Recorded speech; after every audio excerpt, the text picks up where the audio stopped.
Hello दोस्तों, मेरे YouTube channel में आपका स्वागत है। और आज की वीडियो में हम एक जन्म कुंडली का विश्लेषण करेंगे। जन्म कुंडली की डिटेल्स हैं 3/1/1995 और जन्म का समय है सुबह के 6:15। जन्म स्थान छतरपुर मध्य प्रदेश है। ये जो जन्म कुंडली बनती है ये बनती है इनकी धनु लगन की कुंडली बनती है।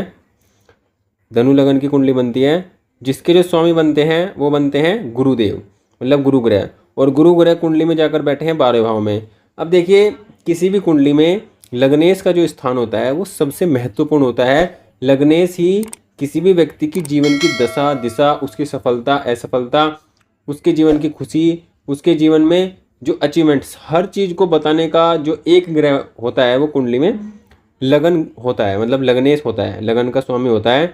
और लगन का स्वामी सबसे महत्वपूर्ण होता है। तो लगन का स्वामी यहाँ पर 12वें भाव में गया है। और 12वां भाव जो होता है वो व्यक्ति के खर्चों का होता है, लॉस का होता है। किसी भी प्रकार का लॉस, किसी भी प्रकार की हानि, किसी भी प्रकार की समस्या, जो एक्स्ट्रा खर्चे हैं या लॉस हैं, विशेष रूप से इसे व्यय का भाव कहा जाता है। तो यहाँ पर देखिए, लगन का स्वामी जब 12वें भाव में जाता है तो ये जीवन में संघर्ष को दिखाता है। ऐसे व्यक्ति का जो पर्सनैलिटी है, ऐसे व्यक्ति का जो व्यक्तित्व है, उसका जीवन में व्यय होता है। मतलब जीवन में संघर्ष व्यक्ति को देखना पड़ता है। पर्सनैलिटी, व्यक्तित्व का व्यय होने का मतलब है कि व्यक्ति अपने जीवन में सही दिशा, सही मार्गदर्शन प्राप्त नहीं कर पाता है।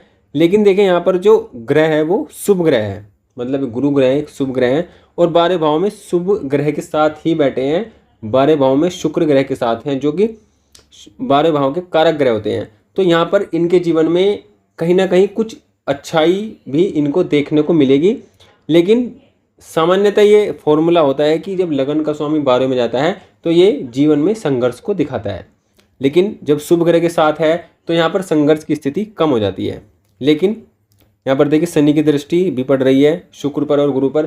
तो ये समस्या देखिए, शुभ ग्रह के साथ होने से समस्या कम हो सकती, होने के योग बनते हैं। लेकिन उसी योग पर जब शनि की दृष्टि पड़ेगी तो जो समस्या है वो और बढ़ जाएगी। तो यहाँ पर देखिए, बहुत मिला जुला प्रभाव इस स्थिति में रहने वाला है। लेकिन कुल मिलाकर हम देखें तो ये शुभ योग नहीं माना जाता है, अच्छा नहीं माना जाता है जब लगन का स्वामी 12वें भाव में चला जाता है। उसके बाद हम बात करते हैं पंचम भाव के स्वामी की। देखिए, पंचम भाव के जो स्वामी बनते हैं वो बनते हैं मंगल। और जाकर पंचम भाव के स्वामी मंगल 9वें भाव में बैठे हैं। पंचम का स्वामी 9वें में बैठना ये अपने आप में एक अत्यंत राजयोग, अत्यंत श्रेष्ठ स्थिति इसको हम कह सकते हैं। लेकिन इस भाव पर भी यहाँ पर देखिए, शनि का प्रभाव है, शनि की दृष्टि है। और शनि की दृष्टि का प्रमुख काम होता है कि जिस भाव पर और जिस ग्रह पर शनि की दृष्टि पड़ती है, शनि की दृष्टि उस भाव और उस ग्रह के प्रभाव से व्यक्ति को जीवन में अलग कर देती है। तो देखिए, 9वें भाव पर पड़ेगी तो व्यक्ति के जीवन में भाग्य की कमी, व्यक्ति के जीवन में पिता का सुख की कमी देखने को यहाँ पर मिलेगी। व्यक्ति धर्म में कुतर्क करता है, धर्म में इतनी आसानी से उसकी आस्था विश्वास नहीं बन पाती है, बहुत लॉजिक धर्म के मामले में ऐसा व्यक्ति लगाता है। तो शनि की दृष्टि इस प्रकार के प्रभाव को व्यक्तित्व में डालने का काम यहाँ पर करती है। देखिए, शनि की दृष्टि पंचम भाव पर भी है, 9वें पर भी है। दो महत्वपूर्ण भावों पर यहाँ पर शनि की दृष्टि है। तो ये कहीं ना कहीं इन दोनों भावों से संबंधित जीवन में समस्या देने का काम करेंगे, जिसमें शिक्षा में रुकावट, शिक्षा में व्यवधान होना, शिक्षा में अच्छे परफॉर्मेंस ना दिखा पाना, शिक्षा से अच्छा लाभ न ले पाना, ये स्थिति यहाँ पर दिखाई पड़ती है। लेकिन यहाँ पर देखिए, पंचम का स्वामी 9वें में है तो व्यक्ति अपनी शिक्षा से अपने जीवन में शिक्षा प्राप्त करेगा। लेकिन शिक्षा का लाभ बहुत अधिक नहीं मिल पाएगा क्योंकि शनि की दृष्टि पंचम भाव पर भी पड़ रही है। लेकिन व्यक्ति जीवन में अच्छी जगह से शिक्षा प्राप्त करेगा, ये यहाँ पर योग बनता है। और देखिए, पंचम का स्वामी 9वें में है तो व्यक्ति की जो, क्योंकि पंचम का स्वामी जो पंचम होता है, जो व्यक्ति की बुद्धि होती है, व्यक्ति का ज्ञान होता है, तो वह अपने जीवन में सत्काम में, सत्कार्यों में लगाने का प्रयास यहाँ पर करता है। मतलब सत्काम में लगाने का, मानव भलाई, मानव कल्याण, ये व्यक्ति के दिमाग में, मन में, उसकी बुद्धि में बातें चलती रहती है उनके ही। मतलब कोई बुरा निर्णय ऐसा व्यक्ति इतनी आसानी से नहीं लेता है, जीवन में अच्छे कार्यों की तरफ ही बढ़ता है। ये एक अच्छा योग भी है। लेकिन शनि की दृष्टि इस योग को कम करने का काम कर रही है, लेकिन ये अपने आप में फिर भी अच्छा रिजल्ट देने वाला है। सबसे अच्छा योग जो इस कुंडली में देखिए, 9वें भाव के स्वामी बनते हैं। सबसे महत्वपूर्ण भाव के जो स्वामी बन रहे हैं इस कुंडली में नवम भाव के सबसे राजयोग जो देने वाले ग्रह हैं, सबसे श्रेष्ठ प्रभाव देने वाले ग्रह हैं, वो सूर्य ग्रह हैं। सूर्य नवम भाव के स्वामी है। नवम भाव हमारे भाग्य का भाव होता है, हमारे पिता का भाव होता है, हमारे जीवन में धर्म का भाव होता है। और नवम भाव के स्वामी देखिए लगन में बैठे हैं बुध के साथ। ये अपने आप में अत्यंत श्रेष्ठ स्थिति इस कुंडली में बनी हुई है। और सूर्य का लगन में होना, किसी भी कुंडली में सूर्य अगर लगन में है तो ये व्यक्ति के जीवन में व्यक्ति को मान सम्मान धन पद प्रतिष्ठा की प्राप्ति दिलाने का योग बनता है। ऐसे सूर्य व्यक्ति को जीवन में श्रेष्ठ मान सम्मान जीवन धन देते हैं। ऐसे लोगों के अंदर थोड़ा अहंकार का गुण भी होता है, थोड़ी अपनी चलाने की स्थिति या उनकी मतलब जो स्थिति होती है मन की वो इस प्रकार की होती है कि वो हर बात में अपनी चलाती हैं। लेकिन नेक दिल के भी होते हैं, गुस्सैल जिद्दी और चिड़चिड़ेपना इनके स्वभाव में रहता है। देखिए सूर्य बुध का बुधादित्य योग लगन में ये अत्यंत श्रेष्ठ राजयोग इस कुंडली में बनता है। अब बुध आदित्य योग लगन में बनने से व्यक्ति के व्यक्तित्व में एक बुध आदित्य योग मतलब बुद्धि का जो आदित्य है वो यहाँ पर बनने वाला है। कहने का मतलब ये है कि ऐसे व्यक्ति की बुद्धि बहुत तीव्र होती है। ऐसे व्यक्ति अपनी बुद्धि के दम पर अपने जीवन में मान सम्मान धन प्राप्त कर लेते हैं। और ऐसे व्यक्ति के अंदर एक खासियत होती है कि सामने वाले की बात को भी बहुत आसानी से पढ़ लेते हैं। तो ये बहुत एक अच्छा योग यहाँ पर है। देखिए अच्छे योग भी कुंडली में है सूर्य बुध का बुधादित्य योग, क्योंकि देखिए सूर्य भी यहाँ पर नवम भाव के स्वामी है। नवम का लगन में होना मतलब ये भाग्य है और ये आपका व्यक्तित्व। तो भाग्य आपके पास खुद चल कर आएगा, भाग्य आपका खुद साथ देगा, ये इस योग को दिखाता है। मतलब आजीवन व्यक्ति को भाग्य का साथ मिलता रहेगा। तो ये अच्छी योग है।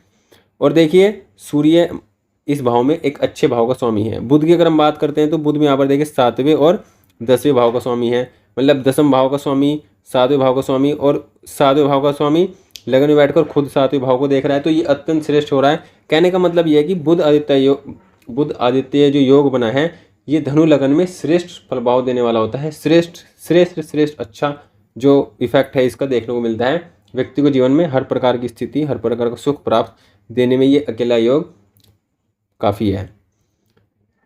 देखिए कुंडली में अगर हम समस्या की बात करें तो शनि की दृष्टि शुक्र पर होना, शनि की दृष्टि गुरु पर होना, क्योंकि शुक्र और गुरु दोनों ही किसी भी व्यक्ति के सुखों के ग्रह होते हैं। मूल रूप से अगर हम बात करें तो शुक्र ग्रह सुख का ग्रह माना गया है, लेकिन जो गुरु ग्रह होते हैं वो भी मान सम्मान ऊंचाई धन सुख के ग्रह भी होते हैं।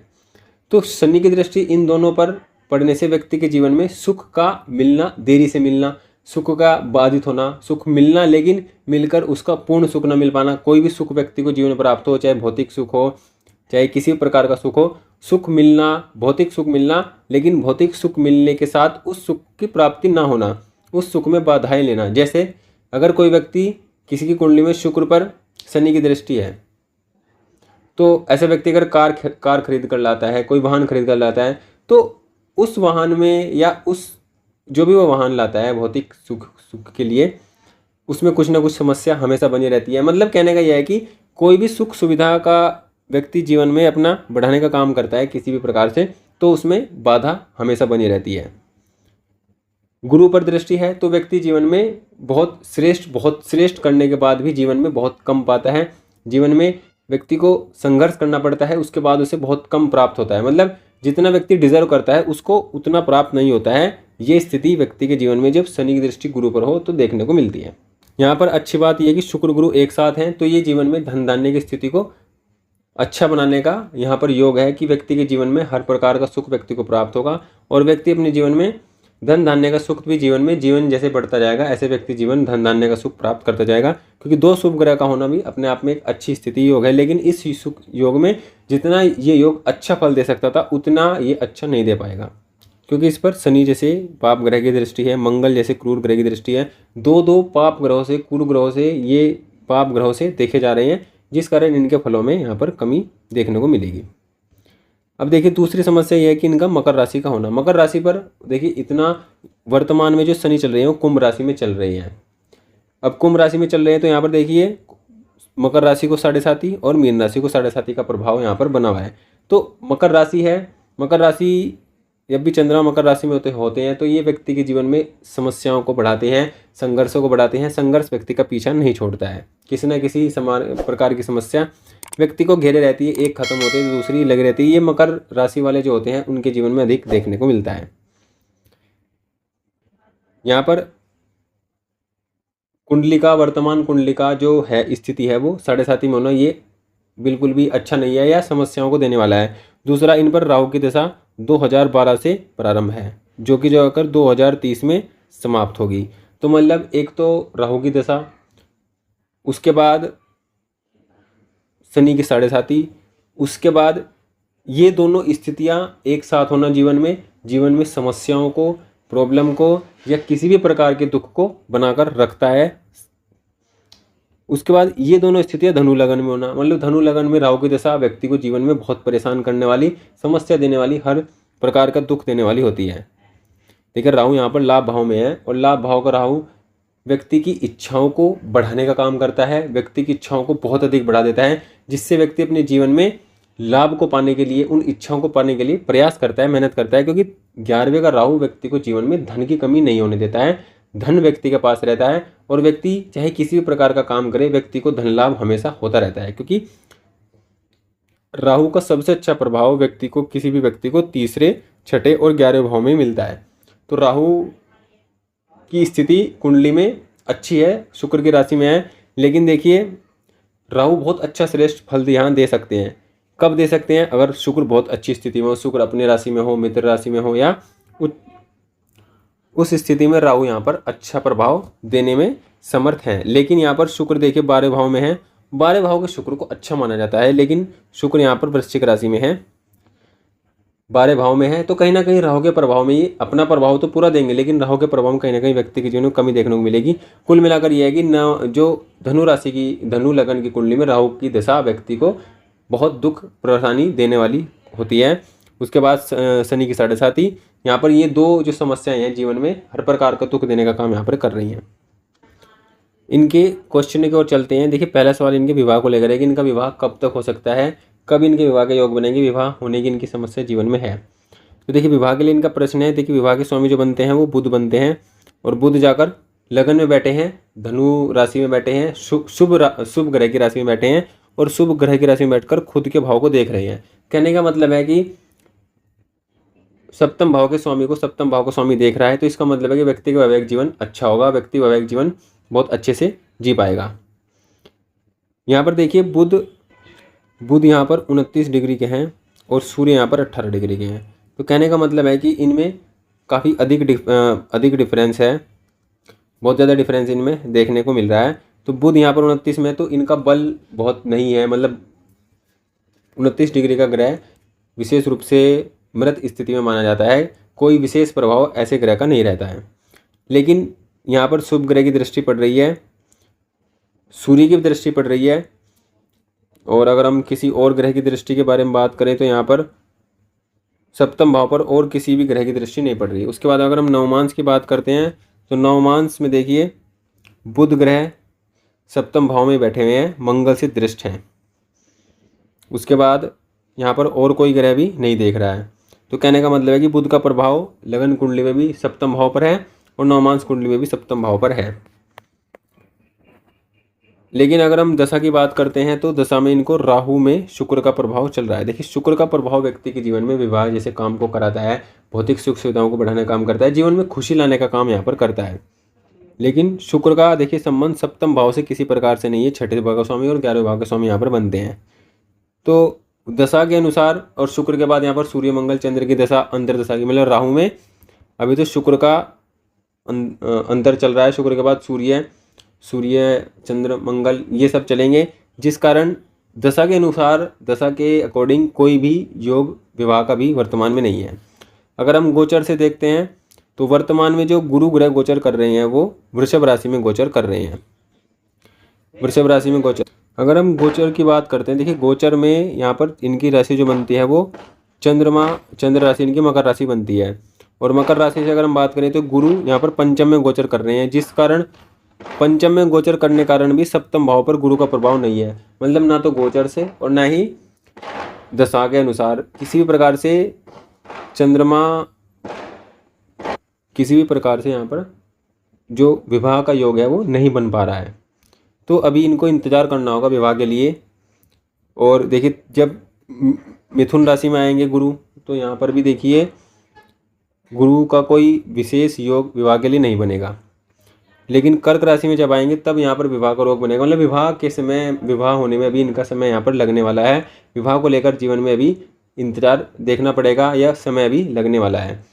वैवाहिक जीवन की हम बात करते हैं, वैवाहिक जीवन इनका यहाँ पर उत्तम रहने वाला है। देखिए, क्योंकि सप्तम भाव का स्वामी सप्तम को देख रहा है, तो ये कहने का मतलब ये है कि कहीं ना कहीं व्यक्ति का वैवाहिक जीवन अच्छा है। सप्तम भाव का स्वामी लगन में है, ये अपने आप में अच्छी स्थिति है कि व्यक्ति के जीवन में व्यक्ति के जीवन साथी और व्यक्ति के खुद से एक मेल जो होगा, विचार मिलने वाले होंगे।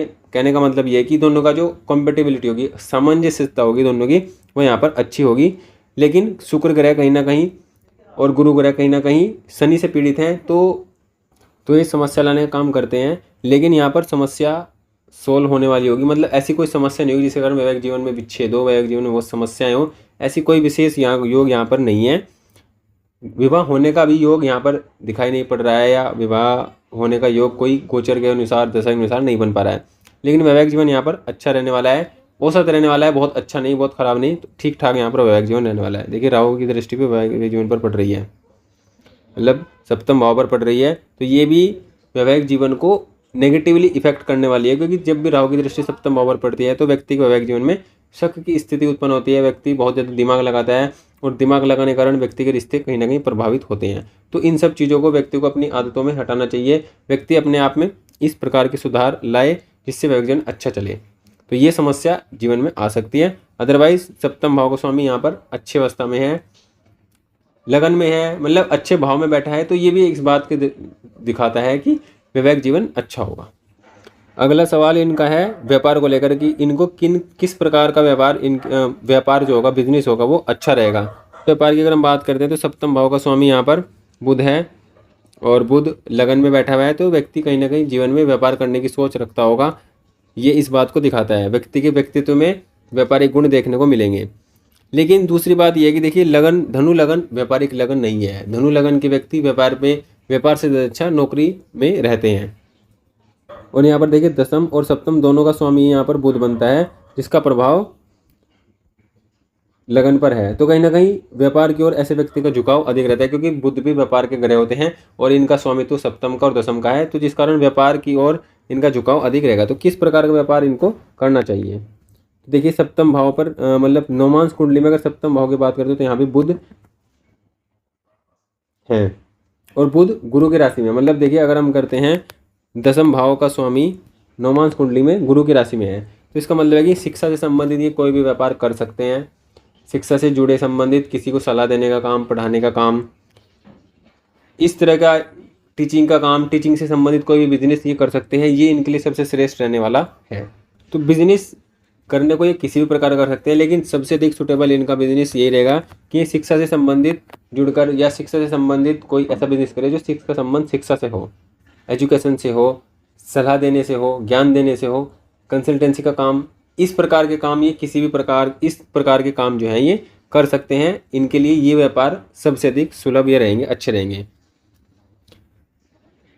दशमांश की अगर हम बात करते हैं, देखिए दशमांश में दसम भाव का स्वामी मंगल बनता है, जो जाकर नवम भाव में है, तो ये भी अच्छी स्थिति में है। ये दिखाता है कि व्यक्ति के जीवन में उससे कर्म से उसको भाग्य प्राप्त होगा। जितना व्यक्ति कर्म करेगा व्यक्ति को उतना भाग्य प्राप्त होगा, और कर्म करना व्यक्ति के लिए अच्छा रहेगा। सप्तम भाव की बात करते हैं तो सप्तम भाव के स्वामी यहाँ पर देखिए पंचम में है, तो ये भी इस बात को दिखाता है कि व्यापार व्यक्ति अगर ज्ञान से जुड़ा हुआ करे, शिक्षा से संबंधित करे, तो ये श्रेष्ठ रहने वाला होगा। तो कहने का मतलब है कि अगर आप शिक्षा से संबंधित व्यापार करते हैं या ज्ञान से जुड़ा हुआ व्यापार करते हैं, ज्ञान को देने का या फिर कोई सलाह देने का, किसी प्रकार का ज्ञान देने का, तो वो आपके लिए श्रेष्ठ रहने वाला है।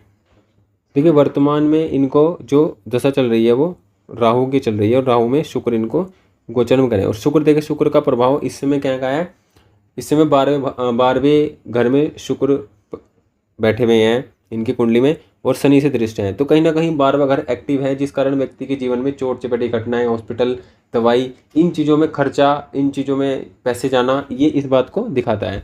तो यहाँ पर ये जो दशा रहेगी, आपको शुक्र की अंतर्दशा रहेगी, ये रहेगी अगस्त 26 तक, मतलब अगस्त 2026 तक आपको राहु में शुक्र की अंतर्दशा रहेगी।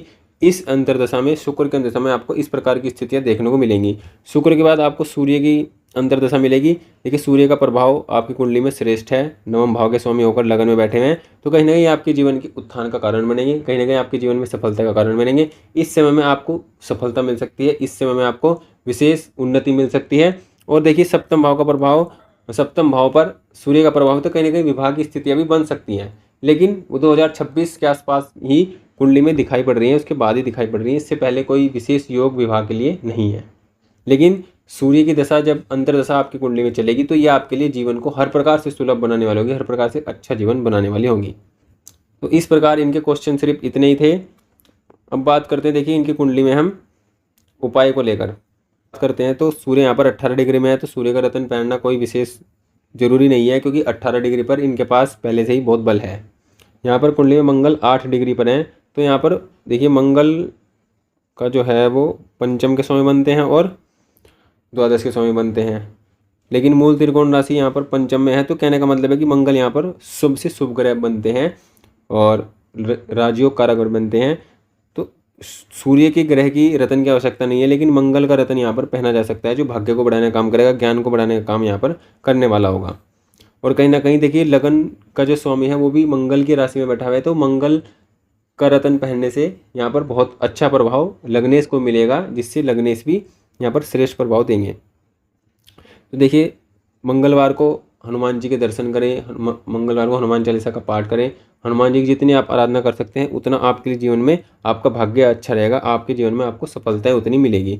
सूर्य की प्रतिदिन आराधना करें, सूर्य को प्रतिदिन जल दें, गायत्री मंत्र का कम से कम 11 बार जरूर जाप करें।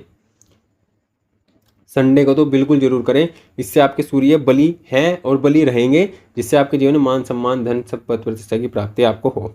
और देखिए आपकी कुंडली में जो शनि है, शनि का प्रभाव आपके भाग्य पर है, आपके ज्ञान पर है, तो कहीं ना कहीं देखिए आपको काली चीज़ों का दान करना चाहिए, जिससे आपके जो शनि है वो आपको कम बुरा प्रभाव देंगे, शनि का प्रभाव आपको अच्छा मिलेगा। मकर राशि वर्तमान में 7.5 का प्रभाव आपके जीवन पर है, तो आप छाया दान करें, शनि के प्रभाव को कम करने के लिए हनुमान जी की आराधना करें और काली चीज़ों का दान करें। जितना आप काली चीज़ों का दान करेंगे, काली चीज़ वो खाने पीने पहनने ओढ़ने किसी प्रकार की हो सकती है, आप उसको अपनी क्षमता अनुसार प्रत्येक शनिवार को दान करें, ये भी आपके लिए अच्छा रहेगा।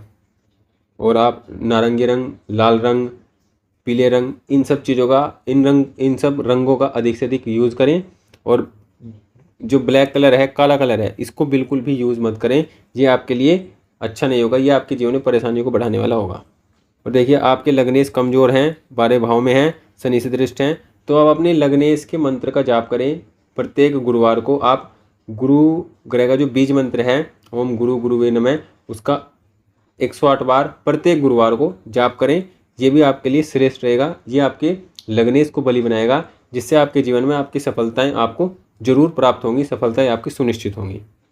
तो इस प्रकार आप इन उपायों को कर अपने जीवन की स्थिति को और अच्छा बना सकते हैं और अपनी वर्तमान जो आपकी राहु की दशा है इसको भी सही बना सकते हैं, ठीक फल, क्योंकि राहु की दशा में आपको कोई विशेष अच्छा फल यहाँ पर नहीं मिल सकता, लेकिन उपाय को करने से आपके जीवन में जो समस्याएं हैं वो कम रहेंगी।